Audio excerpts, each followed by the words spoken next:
Hi guys, so it's me, Weston. Gonna try something a little different. I don't know if this will be a regular thing or if it's just be for a video or two or whatever. But basically, what I'm gonna try to do is cat. Um, I'm gonna try and document me building one of my Gundams. I'm not gonna do like tutorials or anything like that. I mean, I might talk about like what I'm doing as far as like the process of it all, but it's not gonna be anything super detailed or whatever. But I'm super excited, and I'm excited because I just recently bought this guy. Right, I'm trying to do it without showing off the glare. Uh, eh, But yeah, it's Freedom Gundam, which is from Gundam Seed, and Gundam Seed is notorious for being one of the meh out of all the Gundam series.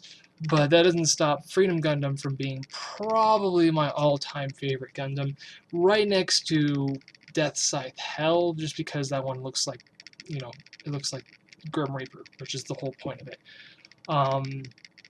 And there's a couple other favorites of mine, but I'm super excited to try this. Excuse me. And I'm gonna try to help. I'm gonna try to show you guys about how I go about building one of these. So I'm gonna open this up, and I'll switch to my actual video camera, which is somewhere around here, and we'll talk about that a little bit. Alright, so here's another look at the box. You can see up the side it says Freedom, and then it's hidden underneath the wing, but it says Freedom Gundam Z.A.F.T mobile suit, because technically this was built by Z.A.F.T. It is a master grade, which is awesome. This is also the version 2.0 rendition of the master grade Freedom Gundam. There's a couple extra gimmicks and perks, has a few extra points of articulation in the wrist in particular. At least that's what I've seen online. Let's look at some of the sides real quick. So some of the poses you can see with it. Talks about that extra articulation in the arm right there. And that part right there, it's supposed to show that when you pose the arm, you have the option of actually extending it, giving it, that full 180-degree arc there. And then the body's got some extra joints. Just tons and tons of joints. The legs have been reworked. Toes have been reworked. The booster has some extra flaps in it. It's the same thing in the leg. Let's see here. The chest has a few extra points. That's going to be exciting because that's like how you get those really weird forward arm poses. So now his arm actually can reach all the way over to his blaster. In a lot of the other versions of this model, that's never actually been able to do that and without looking funky. And then here's another look of it on a stand. I haven't found out whether or not the stand actually comes with it, but I guess I'll find out, going through it. Just some more Japanese stuff. Let's check out the other side. Here's another close-up of what it looks like when it's done. Yep. Those wings. Oof. And that's just when they're folded down. When it gets all mean and nasty, yeah, it spreads all the way out.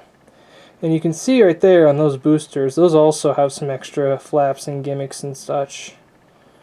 But yeah, this is why I like this Gundam so much. Just when it's all folded out and everything, it just looks freaking awesome. Starts going on about the pack, some of the miniatures that it comes with. I'm not going to paint any of those. No one ever sees those anyway. Some extra armor plates. Talks about the accessories and the decals that comes with it. Freedom Gundam. Da-da-da-da-da. Talks about Japanese stuff. Okay. So let's pop her open real quick. Actually, I'm going to do this part off camera real quick. Alright, so I kind of lied. I figured it actually would be more interesting to unbox it, to just, as is and how it looks. Obviously you got, your A runner with the yellow part there. I'm not sure if I'm going to keep that yellow or if I'm going to do it gold. I guess now would be a good time to talk about my plan for this one. But for those of you that know me personally, you know that I very rarely, do like super, what's the word I'm looking for? Accurate builds. Like all my stuffs are in boxes over there. But I would, long story short, either it's all flat or it's all super gloss coated in this super awesome metallic lacquer that I absolutely love to use. There's the super awesome shield. I can't wait to put that together. That's gonna be sick. I did find out. Yes, it does come with a stand, so that saves me the trouble of having to do that. Let's see, there's a shield. Some more. These look like the leg parts. But yeah, anyway, so the plan is for this one is to do all matte, like I sometimes do. I did my Death Scythe Hell over there. That's the one I mentioned earlier. Probably my second favorite Gundam. That one's all matte and it's super awesome. And I'm going to do the same thing here, except I'm going to do something I've never done before, and I'm actually going to put every single decal that comes with it. These look like wing parts, and then more wing parts. Looks like the extra flaps there that fold out. These look like that's the waist cannons, and then this is all frame parts here. So yeah, this is all pretty much going to get a coat of the nice gunship gray that I like to use. And then we got our instructions, and where are my markings? There's the decals. I think they're hidden in one of these bags. Let's see if I can find them. Probably in runner A. No, maybe not. Where did they go? Man, I'm going to be really bummed if I don't have those, because that was kind of the whole point. Maybe does it come with any now that I think about it? Oh, wait. Found them. Here they are. So you got some foil stickers. Those are for the eyes. And looks like the blue is for the lasers and such. And you got all these water decals. I think I have both etching decals and water decals. I don't know. I'm going to try to use as many of these as possible. And I'm going to try to do it in a way that it doesn't look cluttered. So, yeah, there's that. I'm going to try to put these back in the box, and then I'll talk about some of the paints I'm going to use. Alright, so here's all the paints I plan to use. There might be one or two paints I might end up swapping out, or if I decide on something else, I could do that.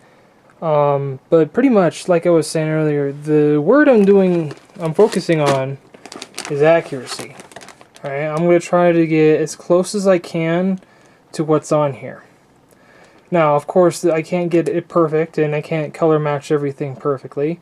And in fact, because I use almost, spray cans exclusively, I definitely can't color match like at all. But I do have some alternates that are pretty close. And I'm going to go with a matte finish, and we put a nice, not matte coat, matte coat, excuse me, all over the, all over the thing when we're done. So it'll be nice and flat. Pretty much, yeah, I got some. I use a mixture of both Testors paints and Tamiya paints. I really like the Testors enamel paints because 9 times out of 10, unless I'm doing a different color than what the plastic is already, I don't need to prime this. This just sticks to the plastic just fine, at least in my experience. I know not everyone has had the same results, but I've never had a problem with these. And I believe they're all enamel paints, with the exception of, I think they are all enamel. Let's see here. That's an acrylic, because that's a flat white. I got this silver here. I don't think I'll actually end up using this. This is a flat aluminum.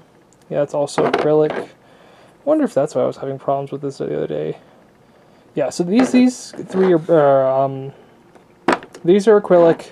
This is, I think, enamel. Whatever, but this is my gold. Again, I don't know if I'm going to do gold for the crown piece there, that one yellow piece, or I'm just going to do yellow. I mean, I have both, so we'll see. But yeah, the plan is, there's my yellow slash gold. I got my blue, my dark blue. And I'm noticing now that this dark blue I got obviously is not quite dark enough. I mean, that's hard to see on the camera here, but that is, in fact, a very deep navy blue right there. Same thing with on the wings here. And if you look at the parts too, they're also really dark. So I don't think I'll return that, but I might have to reconsider. One thing I did on, it's in the cardboard box there, but one thing I did on my Strike Freedom, the one that technically supersedes this one, I'm not going to get into the lore of it, but I didn't have any blue left, so what I did was black. No, it turned out pretty good actually, and pretty, well, whatever, grammar.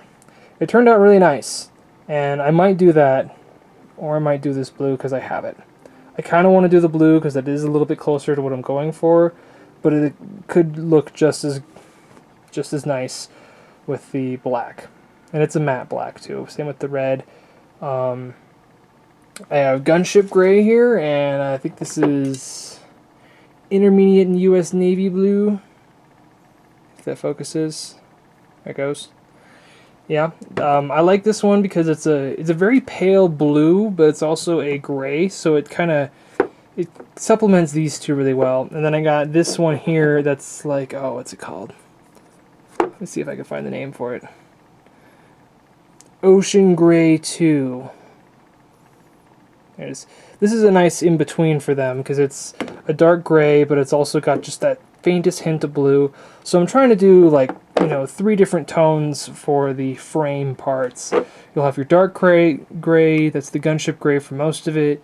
You'll have the light in some of the other areas, maybe underneath the shield, and then I'll use the ocean gray to kind of help break it up and go in between. These are my 2 cans of flat white. The only reason I have 2 is because this one's super old. You can tell that they've changed their logo since then. And I'm pretty sure this is getting low, so I just got another one. And then here, this is the tricky one. Because I've only once have I done a top coat on any of my Gundams, and I had mixed results with it. Part of it was because I was using a different brand of paint, so something I hadn't used before, and I was hesitant to really go heavy with it, and never went back and never finished it. This is different. This lacquer paint, it hardens like a rock. I'm not saying that it's invincible, but like I've used this is the same brand, same kind of lacquer that I use for a lot of my metallic sparkly colors, and the reason I use those is for the same reason. When it's dry, it's hard as a rock, and it takes very good care of the stuff that's underneath it. So I'm going to be relying on this heavily to keep all of those decals and stuff, in shape. So yeah, that's my plan. And yeah, I guess I'll go sit down for a second and then wrap this up. Alright, so I'm back at my computer now. Super excited. Unfortunately, I know this has been a really long video as it is, but that's all I can really talk about today.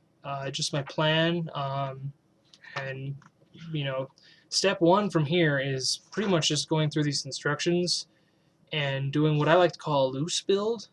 It's where you obviously you build it, but you purposely don't click things in all the way. You don't make it firm and the whole point is to sand everything down, get all the nubs off, and then make it so that you can disassemble it just as easily as you reassembled it. And there's 2 reasons I do this. One is it familiarizes me with the model itself. If there's like a piece of armor that has a hole in it, and I don't realize that a piece of frame from underneath is going to show through that hole, that's a pretty awesome feature, and it adds adds depth to the model. But if I don't paint that frame part because I think it's going to get covered up, trying to be efficient, then suddenly it looks like crap. So it's to make sure that I can avoid any of those, as well as cat. Sorry, she's getting in a plastic bag. Anyway, so I'm trying to avoid any surprises, pretty much.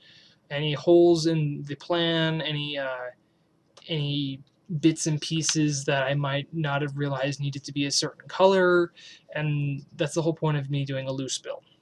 After that, I'll go back, and again, I'll start making sure I got all the nubs off. And cat, stop it. Go away. You don't want that. And from there, I'll start painting. Like I said, I'm not really going to prime or anything. The paints I use technically, or not technically, usually stick pretty well, and they don't need any primer. Um, yeah, the only question I have is, again, that crown piece. I'm not sure if I want yellow or gold. I almost always do the gold just because it looks nice, but if I'm going for the accurate, you know, scheme, then I'm not sure if I want to do that this time around. I used to do yellow all the time, but since I got that gold, I still have a spray can of that same gold in there. So yeah, what do you guys think? Gold or yellow? Just looking through these. Oh look, I didn't see this before. Just some extra detailed bits. You know, talking about the frame, the pilots and such, a little bit of the anime. Color swatches, although I can't read it because it's in Japanese. And even then, I wouldn't be able to mix them because I use spray paints exclusively. Almost exclusively. I hand paint sometimes too. All right. So I've taken up enough of your time. Thank you for acknowledging my presence and my video. So I think we'll wrap it up here. Again, let me know what you think of the V, yellow, gold. Am I insane? Am I spending too much money on something that no one really cares about? Don't care. I'm doing it anyway. So, yeah, thanks. Bye.